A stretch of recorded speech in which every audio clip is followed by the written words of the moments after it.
ಅದನ್ನು ಒಪ್ಕೊಳ್ಳೋದಕ್ಕೆ ಸಾಧ್ಯ ಇಲ್ಲ. ನಾನು ಮುಖ್ಯಮಂತ್ರಿಗಳಿಗೆ ಮತ್ತೆ ಮನವಿ ಮಾಡ್ತೀವಿ. ಒಕ್ಕಲಿಗರು 1 ಕೋಟಿಗಿಂತ ಹೆಚ್ಚು ಜನ ಇದ್ದಾರೆ. ನೀವು ತಂದಿರೋಂಥ ಜಾತಿ ಗಣತಿಯನ್ನು ದಯವಿಟ್ಟು ಮರುಪರಿಶೀಲಿಸಿ. ಯಾಕಂದರೆ ಇವತ್ತು ನನ್ನ ಮನೆಯಲ್ಲೇ ಬಂದು ಕೇಳಿಲ್ಲ. ಆ ಥರ ತುಂಬ ಕಾಂತರಾಜು ವರದಿಯಲ್ಲಿ ಅವರ ಸಮೀಕ್ಷೆ ಪಾಪ ಇದರಲ್ಲಿ ಸರ್ಕಾರದ ಪಾತ್ರ ಇಲ್ಲ.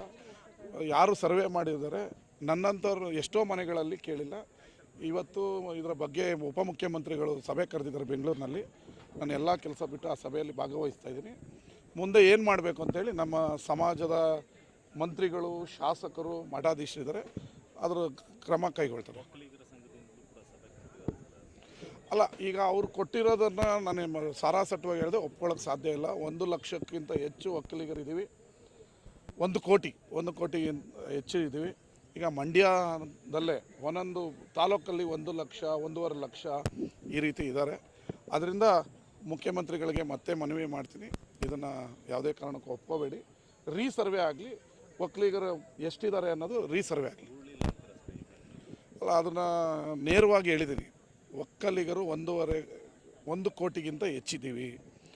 ಈಗ ಕಾಂತರಾಜು ಕೊಟ್ಟಿರೋ ವರದಿಯಲ್ಲಿ 65 ಲಕ್ಷ ಏನೋ ತೋರಿಸ್ತಾ ಇದ್ದಾರೆ. ಇದನ್ನು ಒಪ್ಕೊಳ್ಳೋಕೆ ಸಾಧ್ಯ ಇಲ್ಲ. ಮತ್ತೆ ರೀಸರ್ವೆ ಆಗಲಿ ಅಂತ ಹೇಳ್ತಾ ಇದ್ದೀನಿ. DCM ನಾನು ಅಂತಲ್ಲ, ನಮ್ಮ ಸಮಾಜದ ಪ್ರತಿಯೊಬ್ಬರ ಒಕ್ಕಲಿಗರ ಒತ್ತಾಯ ಕೂಡ ಅದೇ. ಒಕ್ಕಲಿಗ ಸಮಾಜದ ಪ್ರತಿಯೊಬ್ಬ ಪ್ರಜೆಯ ಒತ್ತಾಯನೂ ನಾನು ಅವರ ಪ್ರತಿನಿಧಿಯಾಗಿ ನಾನು ಅವ್ರು ಮಾತಾಡ್ತಾ ಇದ್ದೀನಿ. ವೀರಶೈವ ಮತ್ತು ಲಿಂಗಾಯತ ಎರಡನ್ನೂ ಕೂಡ ಬೇರ್ಪಡಿಸಿ ಮುಸ್ಲಿಮರ ಸಂಖ್ಯೆ ಜಾಸ್ತಿ ಮಾಡಲಿಕ್ಕೆ ಅದೆಲ್ಲ ತಪ್ಪು. ಮುಸ್ಲಿಮರನ್ನ ಅದು BJPಯವರು, ಈಗ BJPಯವರು ಮುಸ್ಲಿಮರಿಗೆ ಕಿಟ್ ಕೊಡ್ತಾರೆ ಈದ್ಗಾ ಹಬ್ಬದಲ್ಲಿ. ಈಗ ಮುಸ್ಲಿಮರು ಜಾಸ್ತಿ, ಅವೆಲ್ಲ ತಪ್ಪು. ಬೇರ್ಪಡಿಸೋಕ್ಕೆ ಏನು ಉಪಯೋಗ, ಏನು ನಮಗೆ ಮಾಡೋದ್ರಿಂದ? ಅದೆಲ್ಲ ಸುಳ್ಳು. ಬಟ್ ಕಾಂತರಾಜು ವರದಿ ಏನು ಕೊಟ್ಟಿದ್ದಾರಲ್ಲ, ಅವರು ಸರ್ವೆಯನ್ನು ಸರಿಯಾಗಿ ಮಾಡಿಲ್ಲ. ಇದು ಆ ವರದಿ ತಿರಸ್ಕಾರ ಮಾಡಿ ರೀಸರ್ವೆ ಆಗಲಿ ಅನ್ನೋದು ನನ್ನ ಭಾವನೆ. ದ್ವೇಷದ ಜನಗಣತಿ ಮಾಡ್ತಿದೆ ಅಂತ ಕುಮಾರಣ್ಣ ಬರೀ ದ್ವೇಷನೇ ಮಾಡೋದು, ಬಾಯಲ್ಲಿ ಬರೀ ದ್ವೇಷ, ಹೊಡೆದಾಟ, ಜಾತಿ ಅನ್ನೋದೇ. ಅವರು ಈ ರಾಜ್ಯದ ಮಾಜಿ ಮುಖ್ಯಮಂತ್ರಿಗಳು, ಈ ದೇಶದ ಪ್ರಧಾನಿ ಮಗ. ಸಲಹೆ ಕೊಡಲಿ. ನಾವೆಲ್ಲ ಇನ್ನೂ ಫಸ್ಟ್ ಟೈಮ್ ಗೆದ್ದಿದ್ದೀವಿ. ಕೇವಲ ಎಲ್ಲರ ಮೇಲೂ ದಾಳಿ ಮಾಡೋದ್ರಿಂದ ಸಮಾಜನ ಮೇಲೆತ್ತಕ್ಕಾಗಲ್ಲ. ಸಲಹೆ ಕೊಡಲಿ, ಒಕ್ಕಲಿಗರಿಗೆ ಹಿಂಗಾಗಬೇಕು, ಹಂಗಾಗಬೇಕು. ನಾವೆಲ್ಲ ಇನ್ನೂ ಮೆಚೂರಲ್ಲಿದ್ದೀವಿ. ಸಲಹೆ ಕೊಟ್ಟರೆ ತಗೋಬೋದು. ಬರೀ ಬೈಕೊಂಡು ಓಡಾಡೋದ್ರಿಂದ ಒಕ್ಕಲಿಗರನ್ನ ಉದ್ಧಾರ ಮಾಡೋದಕ್ಕಾಗಲ್ಲ.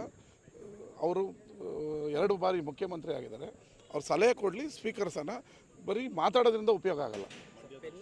ಪೆನ್ನು ಪೇಪರ್ ಕೇಳಿದಂಥ ವ್ಯಕ್ತಿ ಸಮುದಾಯಕ್ಕೆ ಮರಣಶಾಸನ ಬರೀಕ್ಕೆ ಮುಂದಾಗಿದ್ದಾರೆ.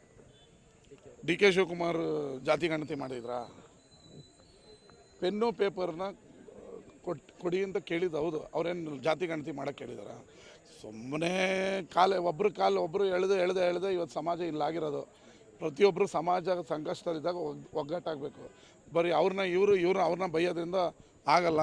ಕುಮಾರಸ್ವಾಮಿ ಅವರು ನಮ್ಮ ಸಮಾಜದವರು, ಉನ್ನತ 2 ಬಾರಿ ಹುದ್ದೆ ತೊಗೊಂಡಿದ್ದಾರೆ. ಅತಿ ಹೆಚ್ಚು ಲೀಡನ್ನು ಮಂಡ್ಯದಲ್ಲಿ ಕೊಟ್ಟು ಗೆಲ್ಲಿಸಿದ್ದಾರೆ. ಸಮಾಜಕ್ಕೆ ಏನಾದರೂ ಮಾಡ್ತಾರೆ ಅಂತ. ಈಗಲಾದರೂ ಏನಾದರೂ ಮಾಡಲಿ. ಸುಮ್ಮನೆ ಬೈಕೊಂಡು ಓಡಾಡೋದ್ರಿಂದ ಉಪಯೋಗ ಇಲ್ಲ. ನಮ್ಮ ಕುಟುಂಬ